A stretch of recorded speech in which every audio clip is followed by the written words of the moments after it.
selamat siang. Perkenalkan, kami dari C13 yang terdiri dari saya sendiri, Mawar Datolo Dendang dengan NIM 19085, dan teman saya Rosa Palelia de Fatima Gomez I dengan NIM 19077. Pada kesempatan kali ini kami akan menjelaskan mengenai materi pendahuluan, di mana materi pendahuluan ini berisi sejarah singkat kesehatan masyarakat dan juga periode perkembangan kesehatan masyarakat. Dalam membicarakan kesehatan masyarakat, tidak bisa diabaikan dari peran dua tokoh mitologi Yunani, yaitu Asklepios dan juga Hygieia, di mana Asklepios ini disebutkan sebagai seorang dokter yang tampan dan juga pandai, yang diceritakan bahwa ia telah dapat mengobati penyakit dan bahkan melakukan bedah berdasarkan prosedur tertentu dengan baik. Nah, sedangkan Hygieia, seorang asisten Asklepios ini juga telah melakukan berbagai upaya kesehatan. Nah, tetapi ada perbedaan mengenai Hygieia dengan Asklepios, di mana Asklepios melakukan pengobatan penyakit setelah penyakit tersebut menyerang seseorang, sedangkan Hygieia ini mengajarkan kepada pengikutnya pendekatan masalah kesehatan melalui hidup seimbang, di mana menghindari makanan atau minuman yang beracun, makan makanan yang bergizi, serta cukup istirahat dan melakukan olahraga. Nah, dari cerita mitos Yunani Asklepios dan Hygieia, akhirnya muncul dua aliran atau kelompok pendekatan dalam menangani masalah kesehatan. Kelompok yang pertama yaitu cenderung menunggu terjadinya penyakit, yang selanjutnya disebut dengan pendekatan kuratif atau pengobatan, di mana terdiri dari dokter gigi, psikiater, dan praktisi yang melakukan pengobatan penyakit, baik itu secara fisik, psikis, mental, dan sosial.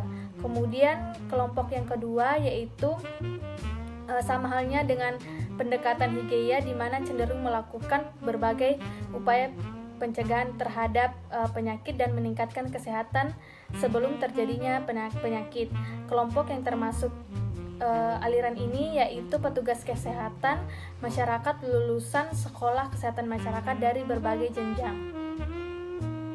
Nah, dalam perkembangan selanjutnya seolah-olah timbul garis pemisah antara kedua kelompok ini, yaitu pelayanan kesehatan kuratif atau curative healthcare dan juga pelayanan kesehatan pencegahan atau preventive healthcare. Kedua kelompok ini memiliki perbedaan pendekatan kesehatan. Yang pertama, pendekatan kuratif ini pada umumnya dilakukan terhadap sasaran secara individual.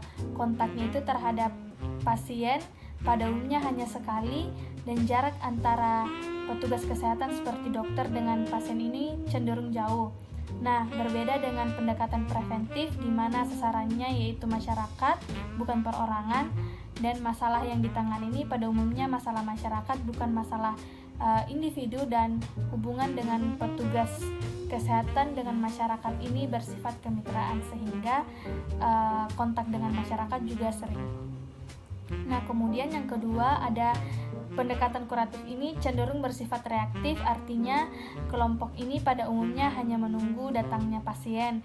Berbeda dengan pendekatan secara preventif, di mana lebih menggunakan pendekatan proaktif, yang artinya tidak menunggu adanya masalah tetapi mencari masalah atau pasien, di mana petugas kesehatan itu langsung turun ke pasien dan mencari atau mengidentifikasi masalah yang ada di masyarakat dan melakukan tindakan.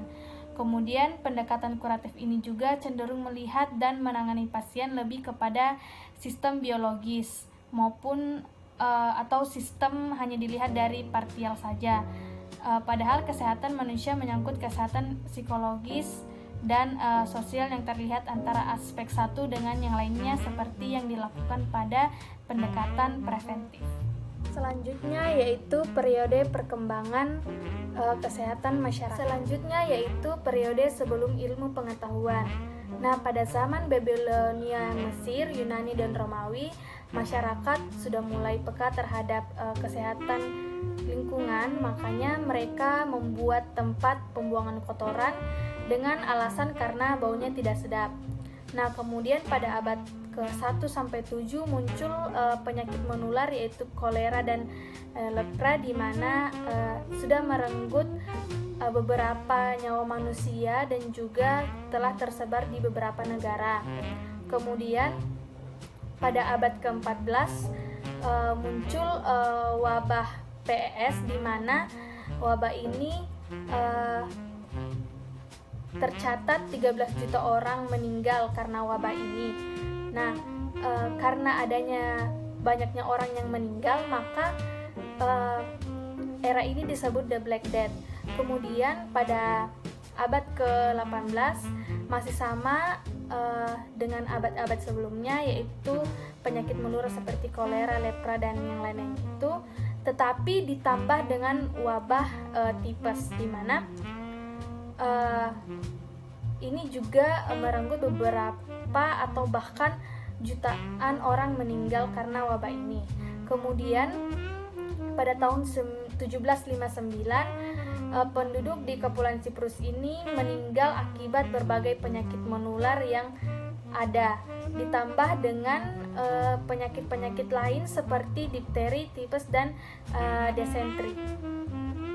Baik, selanjutnya saya akan menjelaskan mengenai periode ilmu pengetahuan yang mana dimulai pada abad ke-18 sampai 19, yang dimana kesehatan dipandang sebagai masalah yang kompleks, yang kemudian mulai diketahui berbagai penyebab dan vaksin dari berbagai penyakit.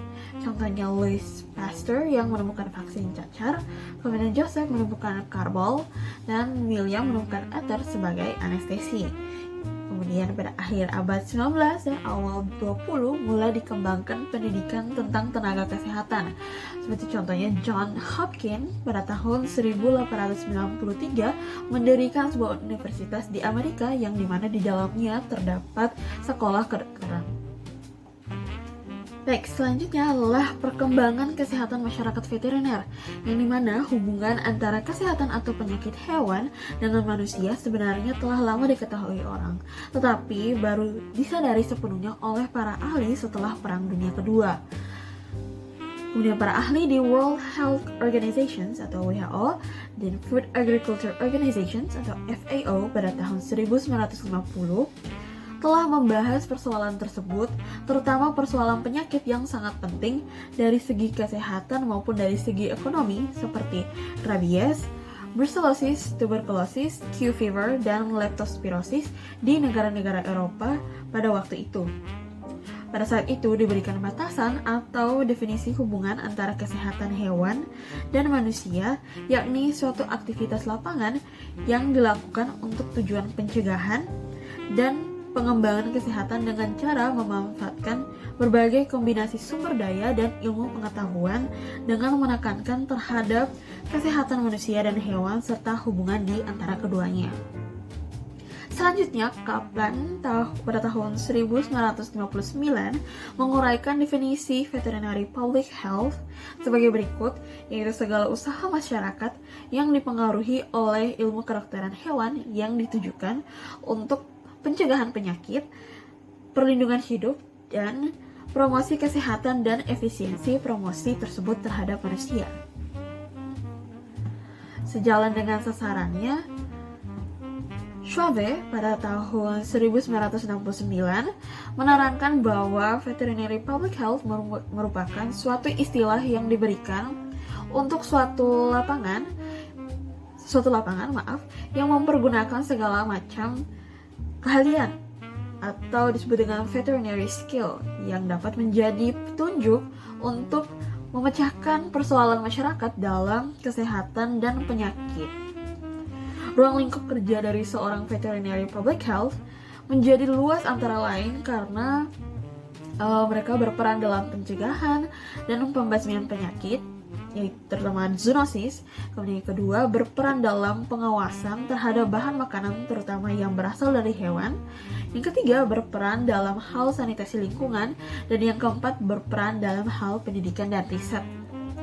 Di banyak negara, Unit Kesehatan Masyarakat Veteriner dimasukkan ke dalam Departemen Kesehatan dengan tujuan supaya dokter hewan dapat berpartisipasi secara maksimal untuk meningkatkan kesehatan masyarakat tanpa menghilangkan arti tugas dan kewajiban teman sejawatnya yang ada di Departemen Pertanian. Selanjutnya adalah perkembangan kesehatan masyarakat veteriner di Indonesia. Di mana di Indonesia, kesehatan masyarakat veteriner telah dimulai sejak adanya veterinary hygiene di beberapa kota media pada permulaan abad ke-20, yakni di Surabaya, Jakarta, dan Semarang pada tahun 1911 dan di Bandung pada tahun 1917. Pemerintah menugasi seorang dokter hewan di tiap kota media untuk mengawasi kesehatan susu dan kesehatan daging supaya susu atau daging yang sampai di konsumen berada dalam keadaan utuh dan tetap sehat. Pada awalnya di Indonesia, standar atau kriteria kesehatan susu itu menggunakan standar Milk Codex, sedangkan untuk kesehatan daging itu menggunakan Lembaran Negara tahun 1912 nomor 432 dan 435. Sedangkan untuk sanitasi kandang itu menggunakan Blaskrin's Regulative, dan untuk kesehatan hewan digunakan Undang-Undang Gangguan atau Hinder Ordinance pada tahun 1926. Baik, sekian dari pembahasan di video kali ini. Mohon maaf bila ada kesalahan maupun kekurangan. Kami harap video ini dapat memberikan manfaat bagi yang menonton. Thanks for watching.